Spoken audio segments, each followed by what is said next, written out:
you're going to start seeing our episodes available on YouTube as well as most other podcasting platforms.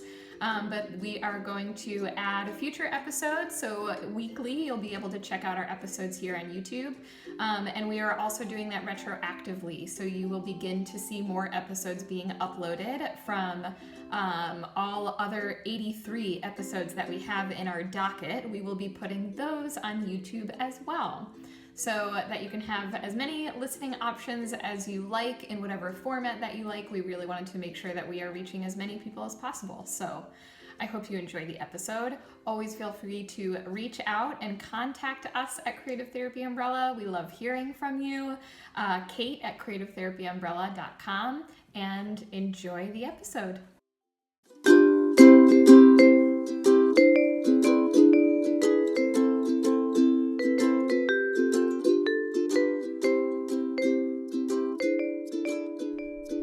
Welcome back to Creative Therapy Umbrella.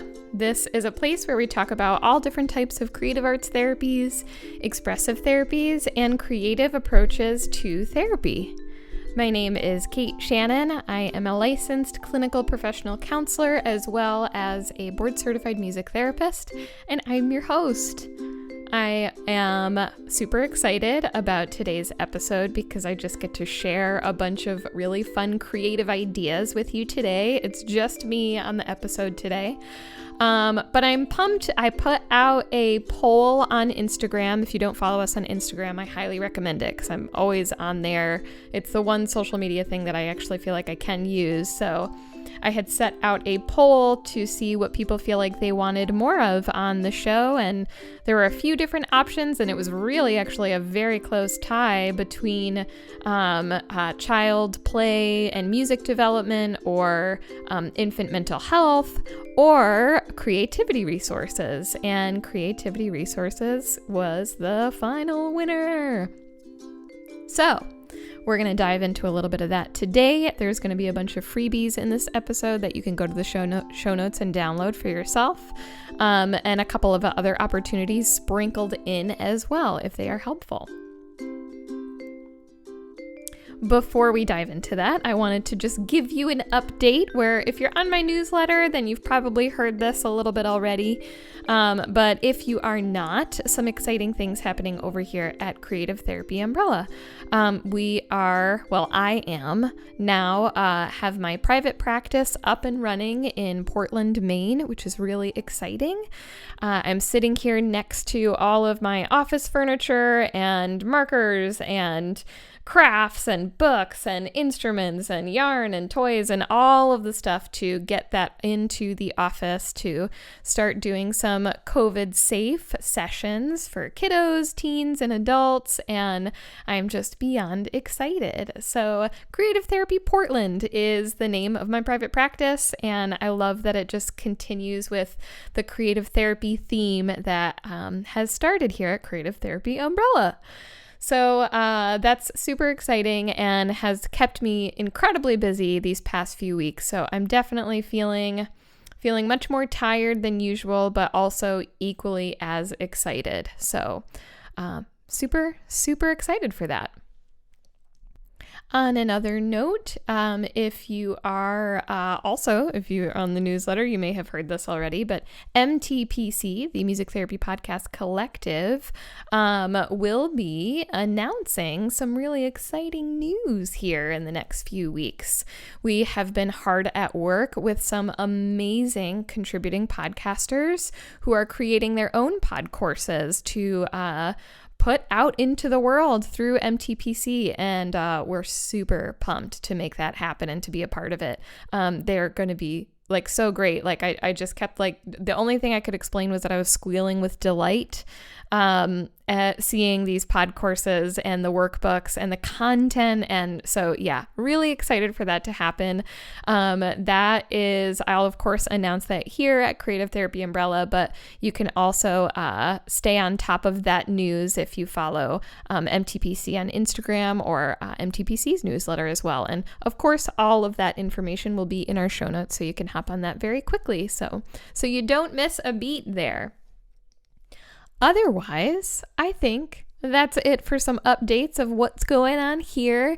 It's a rainy day here in Maine, and I love every minute of it. And it's actually perfect because the past few interventions that I have sent out in my newsletter is what we're going to be talking about today too, is some of the resources that have gone out. And the past 2 months have been weather related, because this time of year is just, I feel like I always lean into weather ideas or interventions or crafts.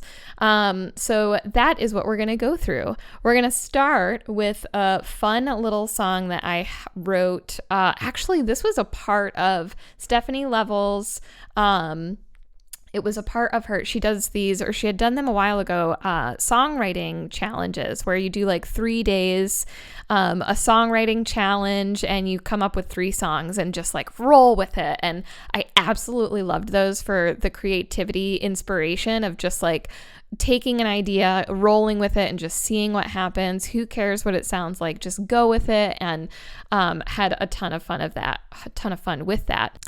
So this is a really simple chant that is a ton of fun because you can use it really anywhere. But this just goes, wacky weather, wacky weather, wacky weather, when's it gonna stop? Wacky weather, wacky weather, wacky weather, when's it gonna stop?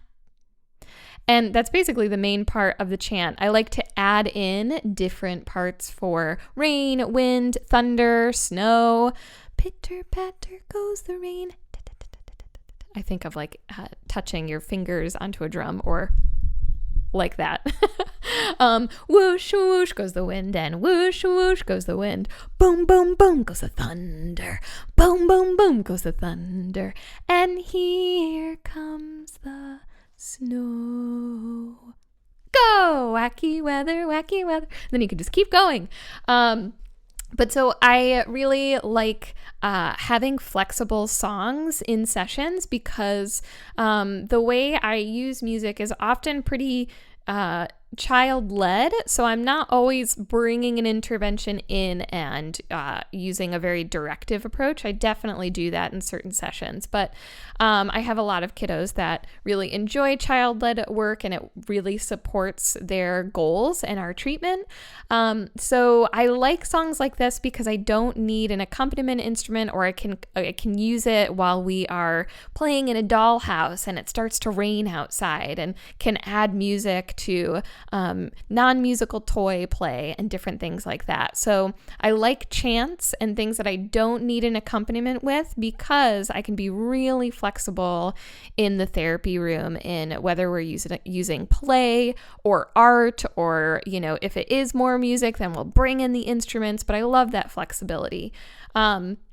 And again, something I always say with my interventions again, and this is something that Lisa Dion says in her podcast. It's Lessons from the Playroom, which is an amazing podcast. But she always says, you are the most important, you're the most important toy in the therapy room.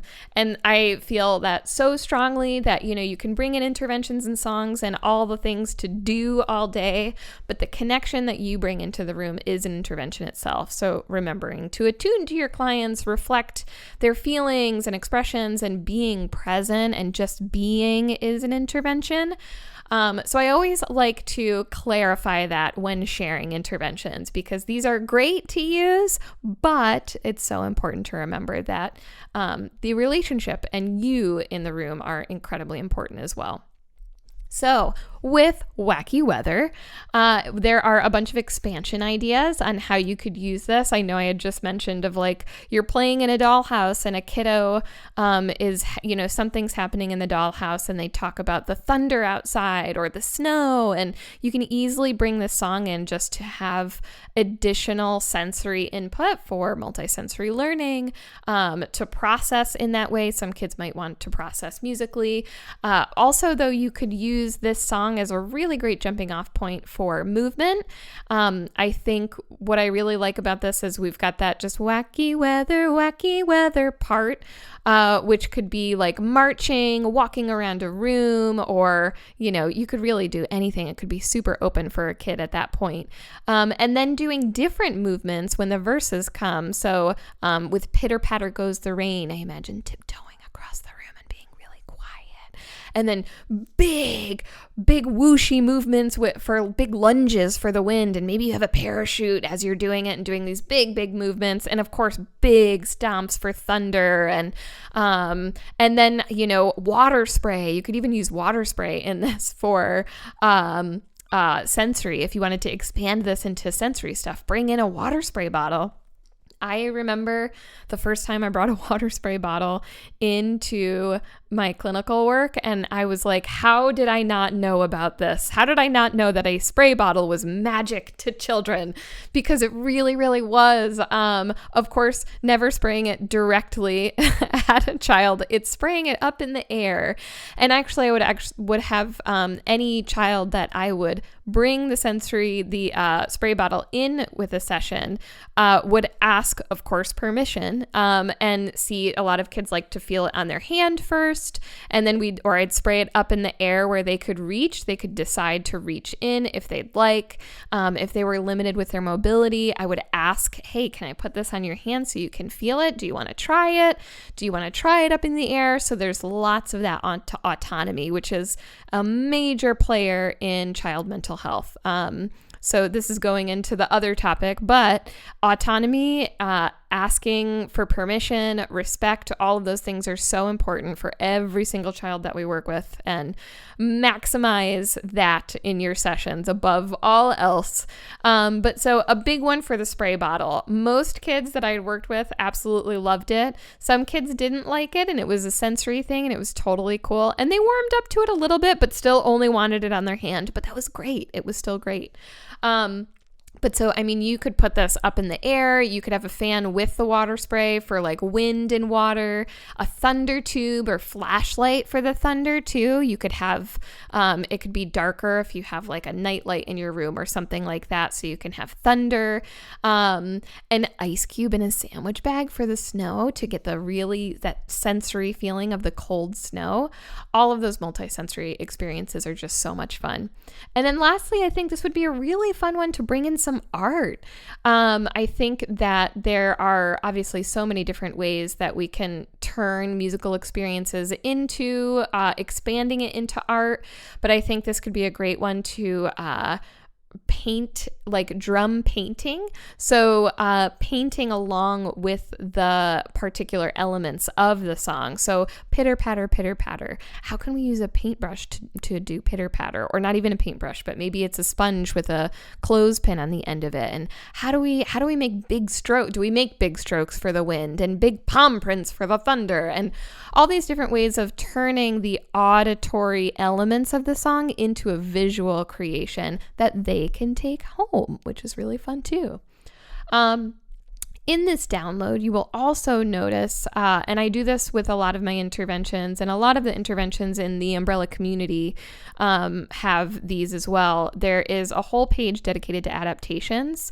I firmly believe that pretty much anything you bring into a session, you can adapt it for everyone to have some sort of accessible way to experience the intervention or idea that you're using. So this has a ton of different ideas on how you can adapt this and bring it into your session.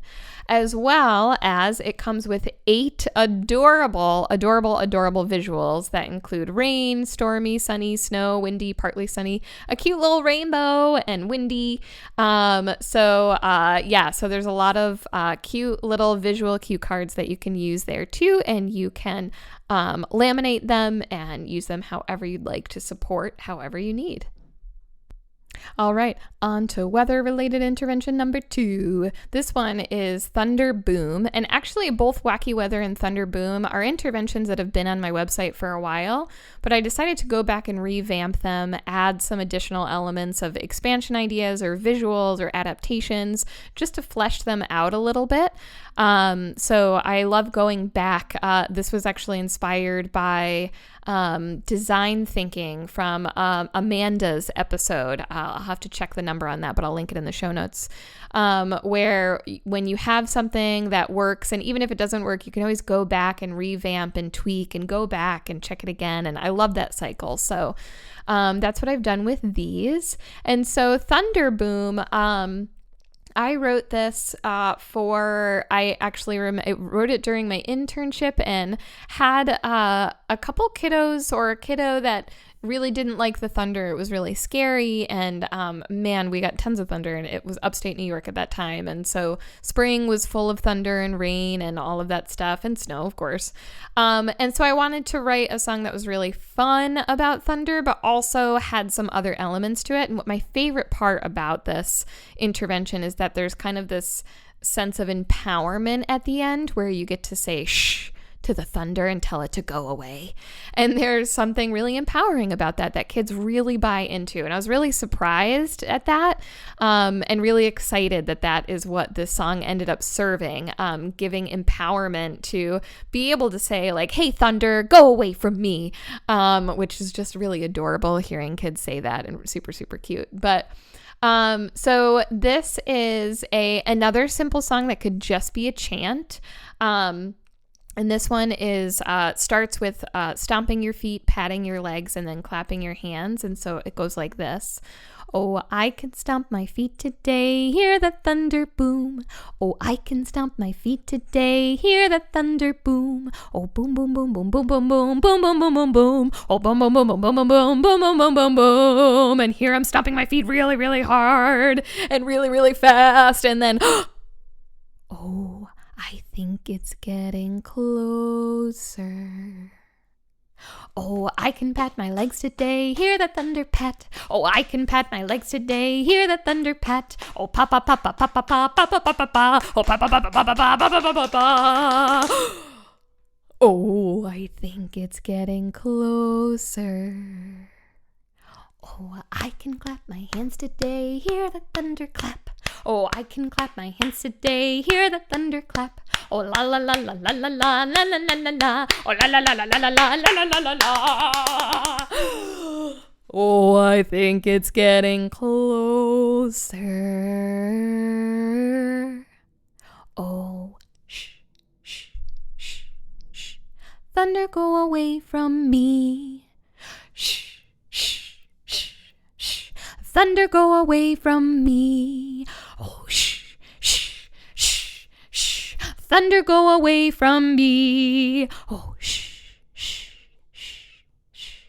Thunder, go away from me.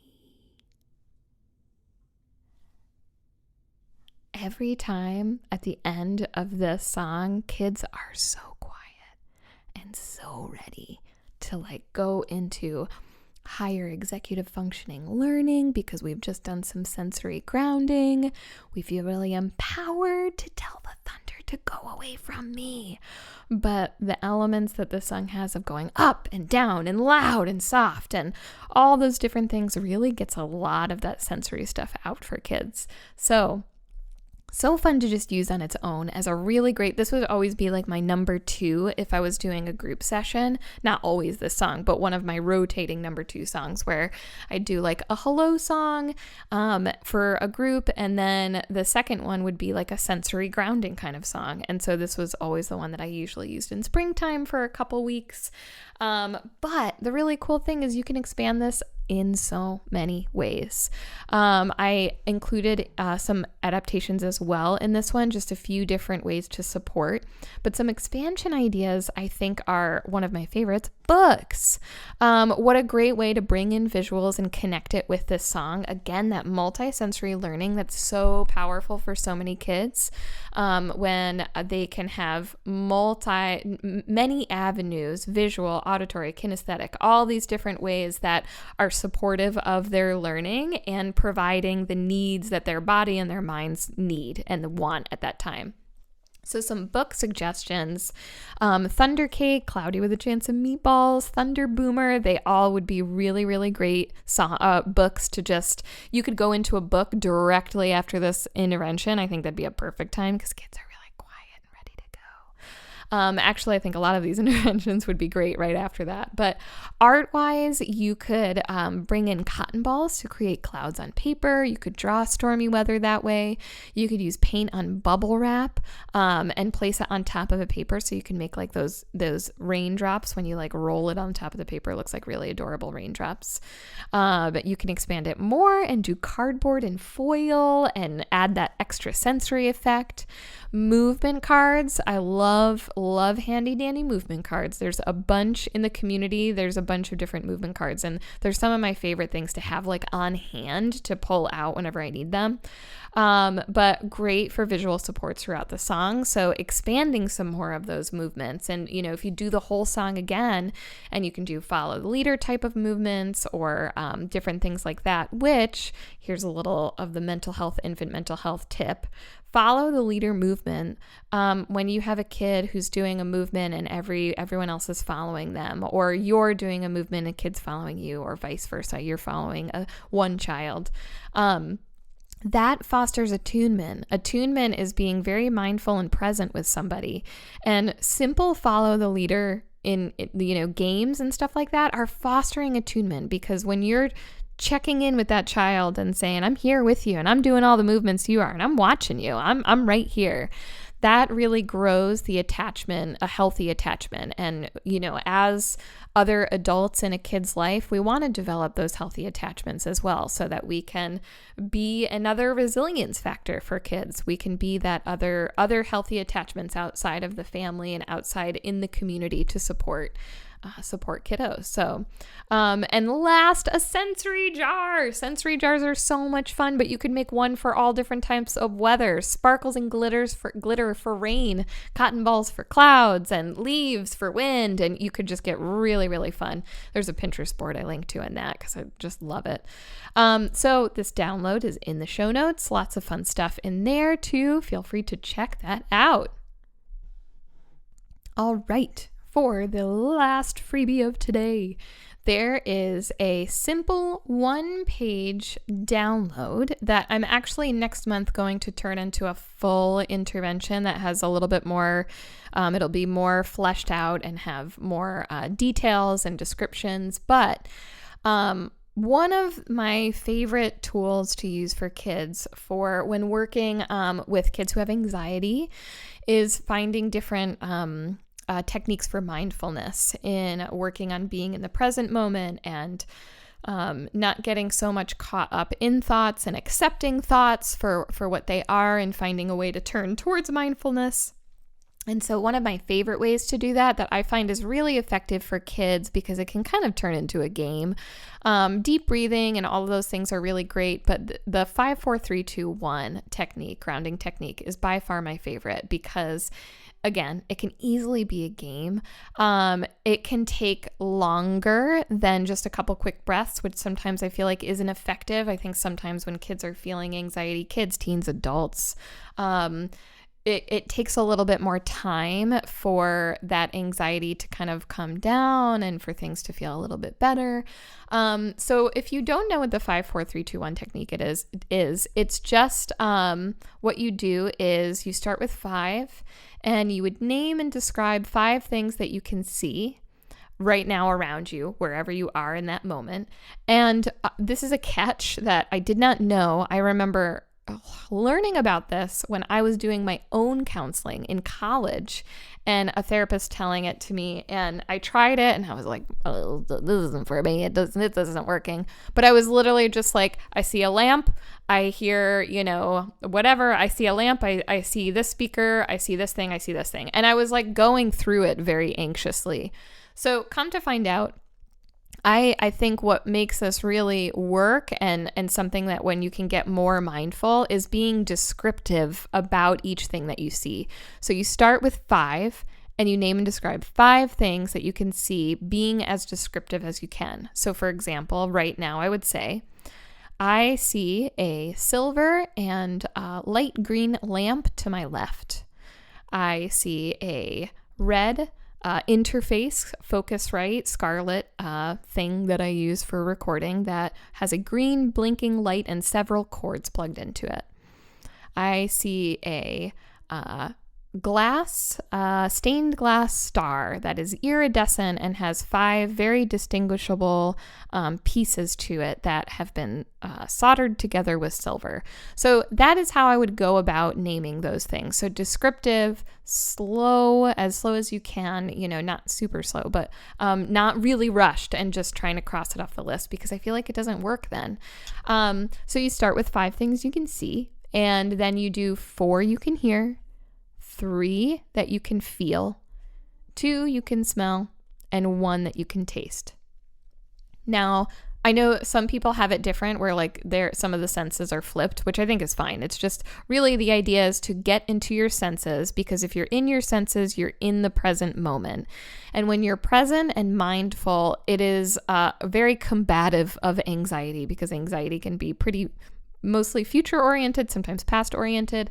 So it's hard for anxiety to battle when you're in that mindful space. So the other thing I like about this one too, I do this one specifically with smell and taste for 2 and 1, 2 things that you can smell. If you can't currently smell anything, describe 2 smells from memory. And the same thing if you can't taste anything, describe 1 taste from memory. So this download is just a simple sheet that has this written out. It has the numbers, it has the things that you're supposed to do. And I find this valuable, and I give this to a lot of kids and teens that I work with, just to have in a space, whether they want to keep it like in their notebook in school. Some kids want to have it up like near their playroom. Some parents put it on the fridge. And so just having a quick thing that you can look at of like, for parents, if like you're seeing a kid get anxious, you can say, hey, let's do our 5, 4, 3, 2, 1. Let's do it together. Now, what I love about this is you very much can turn it into a game. This can work in like crisis panic attack moments. It's not always successful, of course, in panic attack moments, but it can work with really heightened anxiety, and it can work with some more mild anxiety. But I think one of the things that I love about this is that you can expand this into so many ideas. The whole thing is sensory, so it's all like just a million ideas. So I think and this is going to be sent out again in the next newsletter. So if you're not on there and want this, hop on. You can get the quick little download now. That's just the 1 page. But if you want the full intervention, hop on my newsletter, which will be linked in the show notes. But so for a full intervention, I love the idea of doing this, but then also creating the 5 things that you see in some way. You could create them with clay, or you could create them with markers and paper. You could create them with yarn or some other thing. Visually create them. And then the same thing with you can hear. Turn the 4 things that you hear into a song. How can we do that? Can we pull up GarageBand and record some of these sounds, or find instruments that sound like them and put them into a song, and so on and so forth with the others. So this 5, 4, 3, 2, 1 grounding intervention itself is just amazing purely as it is. But I love how much it lends itself to creative arts and expressive therapy, in that this could be such a fun intervention to bring into session of like, hey, let's practice this thing, and we're going to make all this art and all this music and all these different things along with it. But we've got to practice how this works to get really good at it. And maybe we'll do it a few times through to see what feels good. And so the idea that you're, kind of like in vivo doing the coping skills in session, and then you're practicing them, and then you're expanding that into that creative modality, which is, again, we know multisensory learning solidifies concepts. So some of these concepts that we're learning while we're doing this grounding activity, and then creating out of clay the things we see, and creating that music, is only going to solidify that information that much more. So I absolutely love the 5, 4, 3, 2, 1. I'm a total believer in it now. I use it all the time for myself now that I can describe it. And so this is going to be a full intervention going out on the newsletter soon. So hop on that so you don't miss out. But right now there is the small visual that just describes just what the 5, 4, 3, 2, 1 that is in the show notes. So you can download that as well. All right. Well, those are the latest creative freebies that are available for free download. If you like this stuff, then you will love the community. You can always hop on the community waiting list. We open again in October, but it's full of ideas like this. We're doing different creative arts interventions and ideas and talking about child mental health constantly through all of it, of how we can always support mental wellness through the process of what we are doing. Also, if this is something that you're interested in, there is a course on my website called Cultivating Creative Resiliency that is really, really wonderful.